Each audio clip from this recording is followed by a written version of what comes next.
Hello, everybody. Thank you for joining. Hello, hello. We'll get started in just a minute.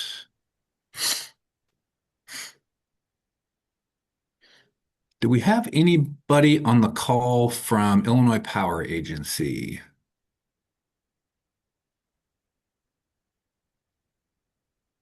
or from GSPC Law? Anybody?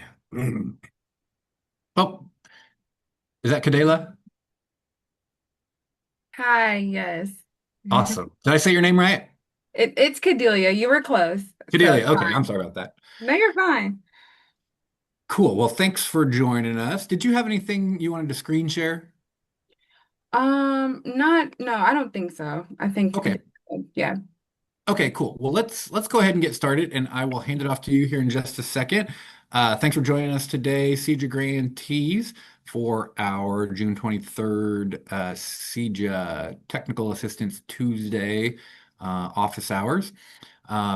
We will plan to talk about some of the strategies y'all are doing to kind of assess applicants for their suitability for the various programs. But first, wanted to turn the floor over to Cordelia Troublefield from Griffin and Strong, and she is working with the IPA and wants to get your help as CEJA grantees on um, the racial disparity and availability study that they are conducting for the Illinois Power Agency. So I will turn it over to you, Cordelia. Go ahead. Hi, thank you so much, Nate, for giving me the opportunity to hop on this call and talk to everyone. Uh, just as Nate did to speak about, I am the project manager with Griffin and Strong that is working along Illinois Power Agency to conduct a racial disparity and availability study. And we're just looking at the presence of any discrimination or barriers that may hinder minority workers and businesses from participating in the clean energy sector in Illinois.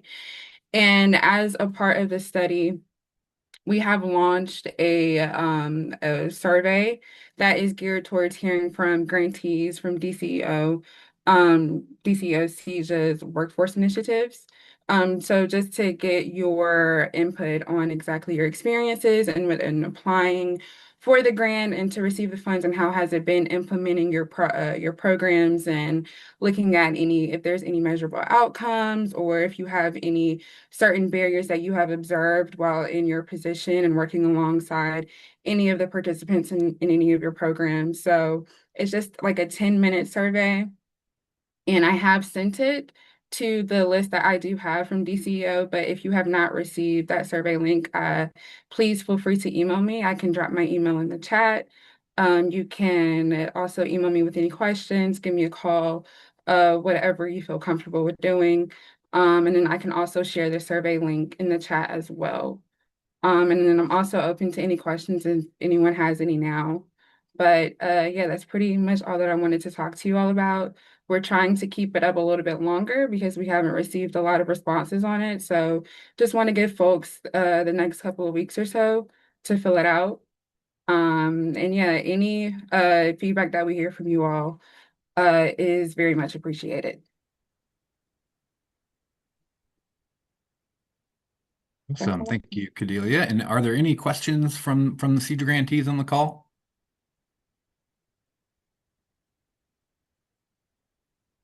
I know we've had them tasked with a lot of work in monitoring and in getting their grants renewed for the new fiscal year, and so I know that took up a lot of their capacity over the last couple of months. But hopefully now we're entering maybe entering a stage where they've got a little more room to do some survey work. So. Um, Yeah, any questions for Cordelia? Yeah, and I do understand. I know that we have a lot of different things going on with the study. So I know there are a lot of people that are kind of boggled down with a lot of work and, the reporting that has to go into just working underneath the state agency in general. So we are definitely understandable. And if you want to just, just talk to me about your experiences of what you're observing, we also have that available too. Like if you want to do like an interview of some sort, anything you say will remain confidential in the interview, but yeah, just also want to offer that up as well. If you don't have time to really like sit down and fill out a survey, we can just have a quick conversation as well. So any of those different options are available. Cool. And you said you're going to put the link to the survey in the chat here. Yeah, yeah, it'll be as the link to the survey and also my email if anyone Oh, wants to, yeah, just shoot me an email. cool. Yep, that was going to be my next question is if you're the direct contact for that. Yeah, I am. All right, perfect. Yeah, go ahead and leave that. And thanks for joining us today. And hopefully we can get some good responses for you. Yeah, thank you so much. And it's a pleasure just having the opportunity to speak to everyone. Cool. Thank you. All right. Oh, Mikhail, would you mind turning on sharing so I can share my screen? Yes, I'll get right on that. Shifting gears a little bit, wanted to take some time today to just have a conversation with you about suitability and what we can mean by that and what you all are doing to kind of um, line up the folks that you're interacting with the programs and resources that best meet the needs of those participants. So let me share my screen here. And Mikhail, would you mind letting me know, am I showing my, boy, hang on 1 second.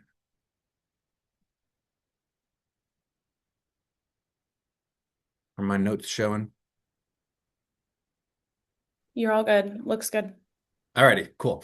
So, like I said, wanted to talk about suitability and what that can mean for us as CEJA grantees. And I think this is applicable to the training programs as well as the navigators, and kind of who is doing this might depend on kind of the arrangements that you have locally between the partners in this ecosystem, or maybe it's applicable to all the partners in your local ecosystem. So I'll jump right in.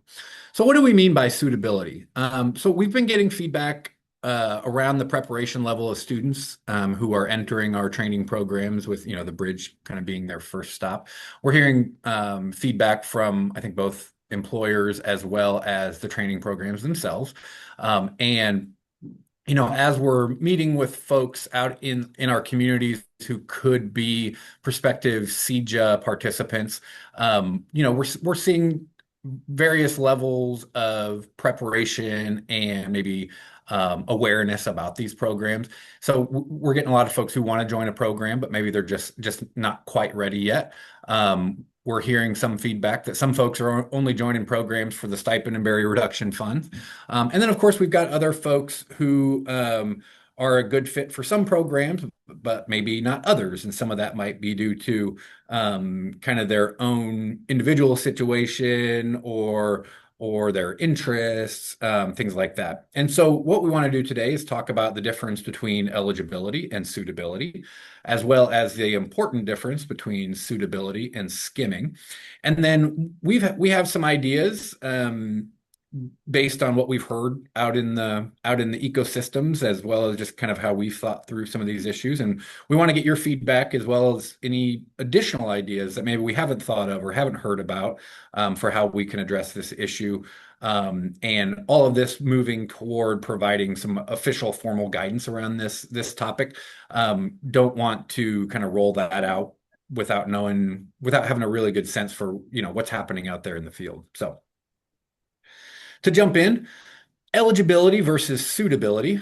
Not everybody who is eligible is suitable to join a particular CEJA program. Some people are afraid of heights. Some people can't obtain a driver's license. Some people don't meet physical requirements. Some people aren't interested in the clean energy industry. And it's our job, whether we're talking about navigators as kind of that first line contact with a prospective participant, or we're talking about one of the workforce training programs, Climate Works or Workforce Hub, who is bringing some of these folks into the training programs. It's our job to find a program that fits the circumstances of the people that we're interacting with, even if it's not a CEJA program. So kind of the call to action on that piece is to be on your local workforce system, right? If you're holding outreach events and you're bringing 100 people into the room and you're recruiting for a workforce hub that offers solar and HVAC, well, there's a good chance that not all 100 people in that room are interested in solar and HVAC. But what are they interested in? What are their strengths? How can we direct them to a program or to resources that meet what they actually do want? Some people have barriers or prerequisites that need to be worked through before joining a CEJA program, and we can use barrier reduction funds for that. So the call to action here is become an expert on your local social service system, right? Um, just looking at what's required of some of to get into some of our programs, like the Climate Works program requires that folks have a GED or a high school diploma or be in a program working toward getting one. So we can see already, just by the eligibility requirements that we have the means of preparing people for these programs, right? So if it's somebody who doesn't have their GED and they're not in a program, we can help direct them to a program that will prepare them for our CEJA programs. And I think addressed here on the next slide. Yes, okay. So just then moving over from suitability versus skimming, when we're talking about the difference between eligibility and suitability, we are not saying to refer and enroll only the candidates who need the least help. That would be skimming. We have the funds to provide people the support they need to succeed. Navigators and the training program should work together to identify what supports are needed and when they should begin. When we're talking about suitability, that discussion is more about what resources will best help a person meet their needs and where in the pipeline do we start providing those resources and that training, right? So is it tutoring to get people up to a certain math or reading level so they can join a program? Is it getting them into a GED program? Is it helping them complete that GED program? Is it social welfare or is it kind of that straight to class route, right? Somebody we meet on the street, hey, you're perfect for starting the bridge. Trying to meet people where they are and providing those tailored resources that get them to where they want to go. And so, a couple examples, a person may need access to resources before starting CEJA training. And a non-CEJA program may be the best fit for a person. And so we want to keep those things in mind. And so some of the strategies that we've seen, that we've heard about, that people are discussing, that help us get from eligible to suitable, enrollable, and on a path to success. One of those strategies is using our partners in the social service realm to identify folks who would be a good fit for our programs, right? So recruiting directly from the housing authority, recruiting directly from the SNAP office, recruiting directly from maybe there are preparatory programs in the community to help people get their GED, things like that, where we can identify and say, oh yeah, these students are ready to take that next step. Another strategy that we've seen out there is connecting folks with resources early in the process, like for example, if they're on a waiting list, to prepare them for a class. Maybe somebody is coming to you and saying, "Yeah, I want to take, this solar training program." Well, if they're going to be waiting for the next cohort for a month, let's not wait that whole month to figure out, oh, they need some help with math. Let's get them that math help while they're on the wait list, right? Or maybe it's getting them that GED program. Maybe it's mindset training, mindset shift training. Maybe it's something like anger management or parenting classes, cooking classes, something that will help them to so that while they're in the class, they've got all of these other things under control. Another strategy is adjusting the marketing to place less emphasis on the free resources and more emphasis on the skills training, the hiring needs, and the job opportunities that you're training for. Another strategy is working more closely with participants to ensure they understand the time and training commitments and work conditions before they join a program. So, kind of with that call to action of becoming an expert on the workforce ecosystem in your local area.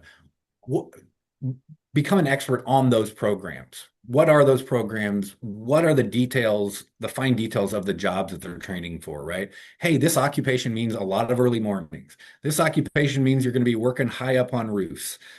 This occupation means you're going to be carrying 50 pounds around and you're going to be in the sun all day, right? Having that conversation with folks before we direct them to the program to provide them the training. Another strategy is testing out various ways to screen them for suitability.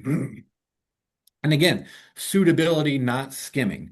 So setting up short work experiences, assessing them and or tracking their attendance and timeliness for intake, orientation, remedial classes. If we're signing them up for those tutoring sessions, are they showing up? Are they committing to the tutoring? Are we seeing improvements in that? Or are they just kind of just kind of going through the motions, right? Are there additional supports that we can provide to ensure that they're really invested in this? And so part of this conversation, I'll wrap up here on this next slide, is we also want to hear from you. What do you think about these strategies? What additional strategies might you be using? And then finally, just wanted to touch on this too. How can we tell that what we're doing is working, and how can we tell when it's not working, right? So here are some signs that maybe your suitability analysis isn't working, right? Are we seeing that eligible recruits are being denied placement in our programs? Are we seeing large flows of withdrawals and dismissals from the training programs? Are people getting into these programs and realizing, this is just not for me? How can we correct that before they get into the program, right? Or are we seeing that a lot of the folks that we're referring to these programs are struggling to finish the program? Could we have provided an intervention before getting into the program that would have better prepared them? And then, feedback from employers that the placement isn't working out.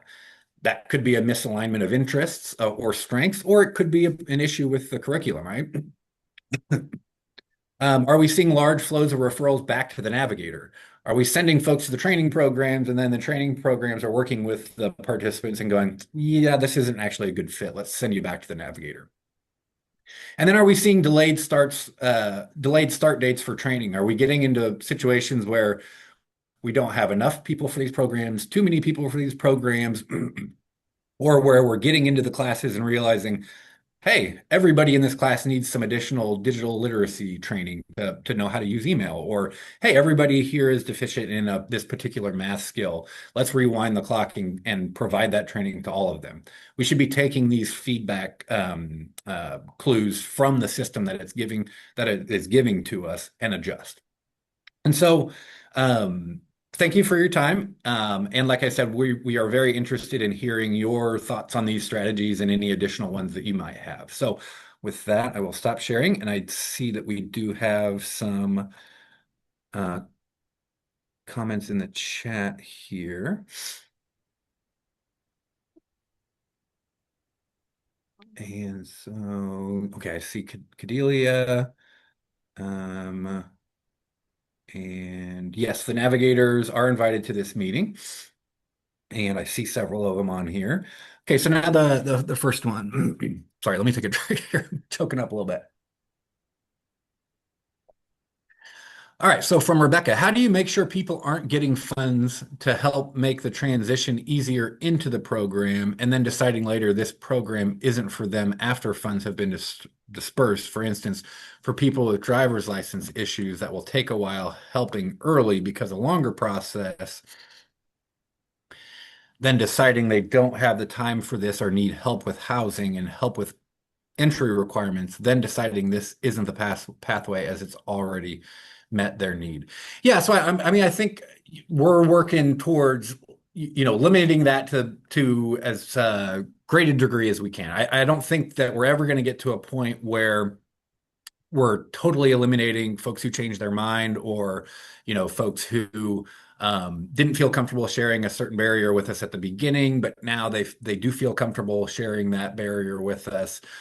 Folks who get into the bridge and then realize, as I learn more about this field, I actually think I have a different interest or a different priority here. I don't think we'll ever totally eliminate that. I think we're just trying to provide some guidance on kind of how to think through this and how to maybe close that gap to the greatest extent we can. And maybe big picture, like how do we process the inputs, the feedback inputs that we're getting from the system? I hope that answers that, but definitely let's talk more about that. And I see Jackie has her hand up. Go ahead, Jackie. Good morning, everyone. Can you all hear me? Mhm. Yep. Great. Good morning. Thank you all for this meeting in general. It sounds like a lot of feedback has been received, and that's really confirming for me because we've been definitely struggling, trying to navigate doing the best by the participants or those individuals in our region that really do want to be in the training program and will take it seriously and trying to weed out, but also give space for those individuals that may not look good on paper that do come in and accept. So we're really trying to find this rhythm. It's not going to be perfect, but we're doing our best. So this is great that we can have this space together. First, I think it would be helpful for DCO to maybe name some prerequisite barrier funds specifically for the navigator across all the hubs that feel like they're in great alignment for prerequisite needs. Like you mentioned, driver's license. I think that's a great, like all navigators absolutely can disperse those funds for those that are not just eligible, but like that are actually in application status, for that have been through a career assessment and all that. And other, I can't name them all, but that just could be an idea that maybe you all can brainstorm and kind of get feedback from navigators in some of the hubs to say, we're seeing a lot of eligible participants that come day one, that if they had a couple weeks to get this barrier out the way, that would be a lot more successful. So that would be helpful, and that'd be uniform across all of the hubs for the navigators. Second, I talked to Michelle about this a couple weeks ago, actually, I'm sorry, months ago. We added kind of a workshop for our hub so we can get in front of the participants like before orientation. Because what happens is we have this laundry list of individuals and they come in day one from a navigator really not knowing truly what the program is about. And so I have to pay them because I have them, registered for orientation. That's just how ours is kind of in tandem with our technical training. So it just gets wonky. So we have kind of a or a pass-through point where we're doing this workshop now, where we're giving them a lot more information. And we've been discussing going into our fourth cohort, adding in interviews into that workshop. We did screens with the community health worker partnership that we added to our program, where they did kind of the mental health screens and kind of not an assessment, it's just kind of a screen. But as Workforce Hub, I think if we sat down and had a one-on-one with certain individuals that did not make it through the first 2 weeks of our program, we would have been able to determine some of those factors before, we actually enrolled them and filled up a seat that could have been someone else's. So that's kind of how we're liking to kind of move forward. I think that'll be a good suggestion just across the hubs. Thank you. Yeah, thanks, Jackie. Yeah. I think your head is kind of in the same spot that we are. We've been having a lot of these discussions, and I think important too, like to um, address the fact that like we're thinking through this in the context of the next cycle as well, but also like how can we do this right now in the current cycle? And your comments really kind of brought that out for me because like yeah, we are. I think working on a grantee to grantee basis right now on this idea of, okay, well, there are some things that people are needing like through the navigator process just to get them to the next step. So it's like those IDs and maybe getting them into GED programs and things like that, where we are working on like I said, a grantee by grantee basis on are there ways to get some pre-enrollment funds to those folks to ensure they can get to the first day of training. So like bus passes, same thing. But how is there a way for us in the next cycle to kind of formalize that through the barrier reduction fund? And so yes, kind of tracking both sides of that.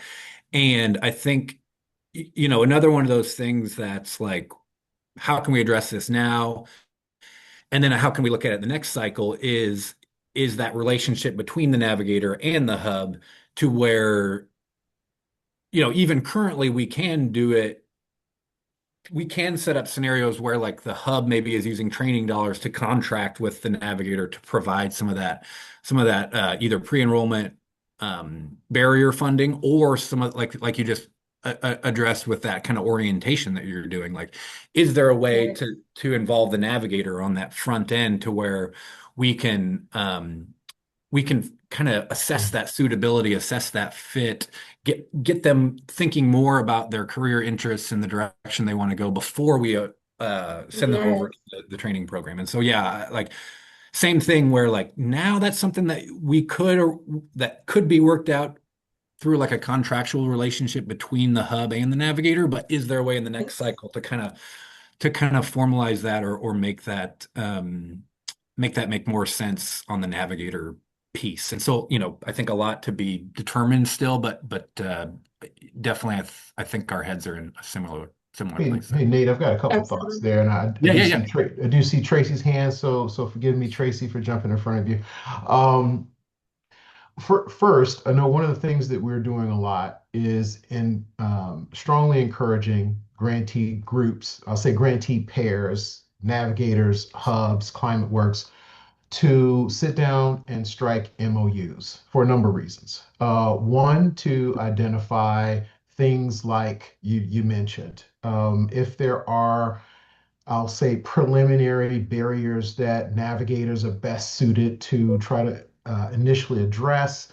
There is the capability, but it would have to be through a contractual relationship of using barrier reduction funds to be able to maybe reimburse approved expenses that a navigator did on behalf of the hub with a participant that they're referring to you. So that is something that is possible, but you have to have that contractual relationship to facilitate that. The other thing, going back to the comment about, um, I think it was about just suitability and the navigators being able to adequately describe kind of what's involved, what you really needed in the training program that a hub offers. I know some best practices that we've seen is a hub, a training provider, um, coming over to maybe a orientation, perhaps, for example, that a navigator may hold a large outreach event, and the hub may come over and do kind of a presentation about the training to talk about things that are generally required for doing the work. Some of the things that Nate mentioned earlier about, really, really top of mind things are if you want to be involved in solar installation, heights are going to be, heights can potentially be a challenge. If you're thinking about seriously about construction, being able to lift weights and early mornings, those kinds of things I think are really important to talk about. Just the expected kind of lifestyle of being a part of that occupation. And so doing joint outreach events where you as a training provider can provide specific information that's helpful or to provide some specific talking points, for instance, to the navigators to use when doing outreach so that folks really have a firm understanding of what they're getting into. Those kinds of things I think would be helpful moving forward. And again, going back to the MOUs, having MOUs, they don't have to be exhaustive, but just touching on those things that are important for navigators and training grantees to have understanding on, like specific things around the outreach process, like potentially supportive service provision, like where in the pre-screening process the handoff happens between the navigator and the hub. Those kinds of things I think are important to memorialize in a document so everybody Hey, is knows she in we're there on the finally? same page. And I will step out of the limelight then and hand it back to Tracy. Hey, so Waukegan Hub here. I love that you guys are using the word suitability because we really started early on in our program. We started seeing that eligibility alone did not predict successful participation in order to even get the outcomes that we need, and that's job placement, right? So being eligible wasn't going to just hit those marks. It was finding that suitability and making sure we were not, per the manual, cherry picking at the same time. It was making sure that we were, looking at their supportive services, that those aren't barriers. That doesn't make you not suitable. We want to make sure that we're addressing those ahead of time as workforce, as from the workforce side of it, and making sure that we were setting them up. We were looking at suitability as setting them up to be ready for success in the program.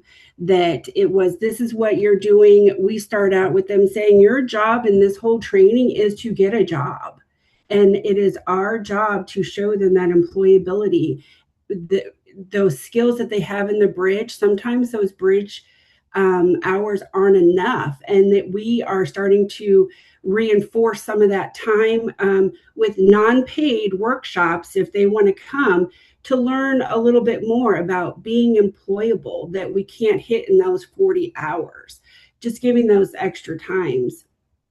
And we've had a lot of great success stories with that, and we've seen some changes. It's like they really want to be there, they really want this program, and we stress it. It's not a job, it's about getting a career in this up and coming industry, and we push that, but we make sure that we're identifying those barriers with people that really want to participate in this program.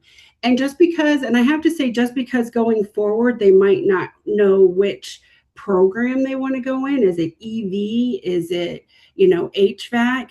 They might decide that as they're going on that bridge. That doesn't make them not suitable. That makes them, hey, I'm looking for this career pathway in clear energy. I'm just not quite sure which way that I want to go right now. And it's our job to help them along that journey while they're in that bridge. And that's part of that suitability, us helping them being suitable for the program. And we really, and I have to say this, I had this all over my boss's office of suitability versus eligibility. So when I saw this today, I was like, this is it. This is the secret sauce, because everybody's eligible, right? So, but it's if you're eligible and you're not suitable, we're not going to find that outcome when it comes to these jobs, because they're not there. They're missing TABE appointments. They're not being responsive. That's more the suitability. But why, right? We need to, before just saying they're not suitable, but why? How can we help them? Is there a barrier that we can help them with ahead of time that can help with them being suitable? That's where I think we really have to look at. So. Yeah, thank you for that, because I think that's an important point that should be pulled out more, right? Which is like, this isn't just like some of this, some of this is new. We're trying to think through like what are the strategies, but some of this is just like directly applying the law, right? Like these barrier reduction funds are for retention. Like some of these barriers that we want to help our participants to clear are specifically so they can stay in the class, so that their mind isn't wandering to some of the other things that are happening outside of class. This helps them focus and gives them the actual time and space to focus on that training. So yeah, totally agree. Appreciate that comment. And yeah, so if maybe they're not suitable now, but how can we intervene to get them up to that level, right? We have the ability to do that.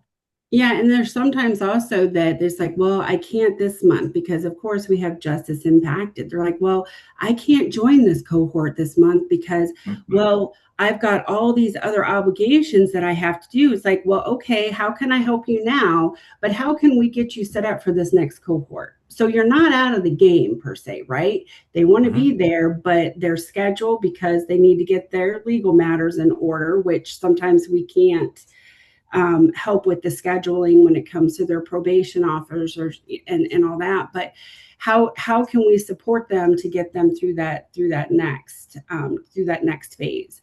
And so when we talk about suitability, you're right. It's not about that cherry picking or skimming as per se. It's everybody. I think there are a lot of people that could be suitable. And then it also goes back to the marketing. Don't lead off with, oh yeah, you get paid. Yeah, that's a plus. That's not why you should be doing it. Right. And but this will help. And so it is. It's just about coaching them through this and making sure that they understand program expectations, how we can help remove those barriers and really help them be successful along that journey to have that actual outcome that they need and that we would like to see in that job placement. Yeah, yeah. And another good point you pulled out there that I wanted to emphasize was like maybe not specifically related to the suitability discussion, but like this, the call to action earlier in the presentation that talked about becoming an expert on your social service ecosystem in your local area, right? So like I think one of the strategies that some of our grantees are having success with is using the barrier reduction fund as kind of a bridge to self-sufficiently managing those barriers long term. And so, most grantees are looking at the barrier reduction fund and going, gee, if I paid rent for every participant every month, I'd run out of money very quickly. And so using that barrier reduction fund more as a bridge to, okay, we can help you in the short term with your housing barrier, but how do we bridge ourselves to where this is sustainably managed going forward, so you can stay in this class, so you can get on your feet in the job at the end of the rainbow here. And so, yeah, that's another important point that I think folks are having some success with is like looking at that barrier reduction fund as the means to get us to that sustainable long-term support. Thank you for that. Who else? Any other strategies that maybe we haven't touched on here that are working for folks out there?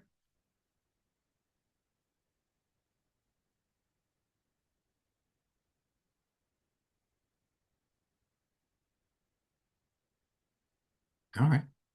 Well, if we kind of soft shift away from the suitability discussion, do people have questions or comments on anything else in the CEJA network here?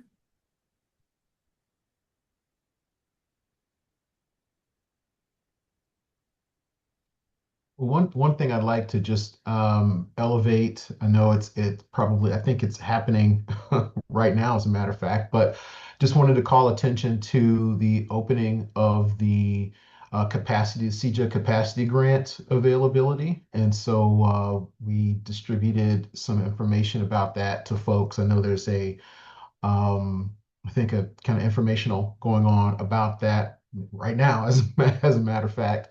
But that is out there, and we've been waiting for it for some time. And we envisioned that it could be potentially helpful to some current CEJA grantees with an eye towards the next cycle also. So if that profile of the eligible community-based organization looks like your organization, definitely give that program a look.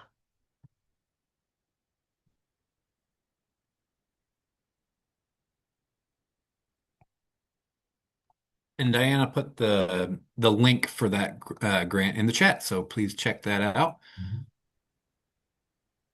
And like Larry said, I think there is an info session about that happening right now, and I'm sure that's being recorded for viewing later. And it looks like you can see the meeting information at that link that Diana posted. So I pretty good guess that that's where the recording will show up too. Mhm. Larry, can you all drop the landing page where these meetings recordings are uploaded to?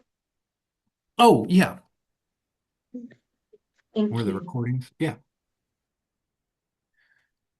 So oh, let's see. Hold on. Sorry. Almost gave you the CEJA reporting system. That's not what you want. So I'm posting the one.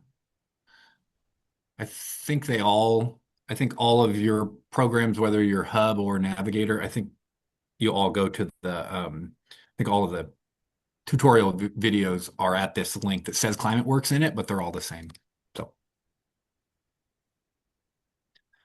So that's where our um, recordings are posted.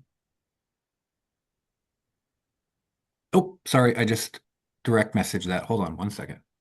Here it is.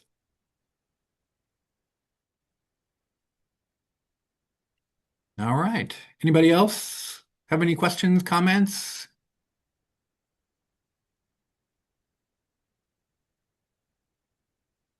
All right. Well, reach out to your RA or grant manager with any questions or comments here between now and our next session, and we will be talking to you. Thanks, y'all. Have a great rest of your Tuesday. Take care. Thanks, Michaela. You too. You. Bye.